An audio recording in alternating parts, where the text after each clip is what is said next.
Hello everyone, আসসালামু আলাইকুম। আপনারা সবাই কেমন আছেন? আমি আল্লাহর রহমতে অনেক ভালো আছি। আব্বু বাজার থেকে পোয়া মাছ নিয়ে আসছিল।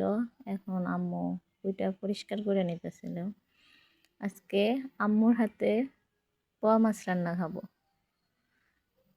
তো এই তো ধুয়ে পরিষ্কার করানো হয়ে গেছে। এখন মশলা, হলুদ, মরিচ, লবণ আর হচ্ছে যে ধনিয়া গুঁড়া দিয়ে সরিষার তেল দিয়ে ভালো করে মাখিয়ে একটু চুলায় বসিয়ে দিল। হালকা আছে রান্না শুরু হইতেছে। আম্মুর হাতের রান্না বলে কথা। এই তো বন্ধুরা, মাছের ব্লক চলে আসছে। এখন কিছু পানি দিয়ে ভালো করে রান্না করে নিয়েছিল। আমার আম্মুর হাতের রান্না আমার খুব ভালো লাগে। দেখেন কি সুন্দর তেল উঠে গেছে উপরে। তো রান্না শেষ। এখন আম্মু বলতেছে তোমার আমি দিতেছি, তুমি খাইয়ে দেখো কেমন হয়েছে। তা আমিও খাইতেছি।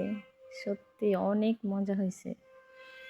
বিশেষ করে বেশিরভাগ আমি রান্না করি, না হয় আমার ফ্যামিলির ভাবিরা আছে ওনারা রান্না করে। আজকে আম্মু রান্না করছে, অনেক মজা হয়েছে। তো আপনাদের কাছে কেমন লাগছে জানায়েন। আর ভালো লেগে থাকলে লাইক, কমেন্ট, সাবস্ক্রাইব করে পাশে থাকবেন।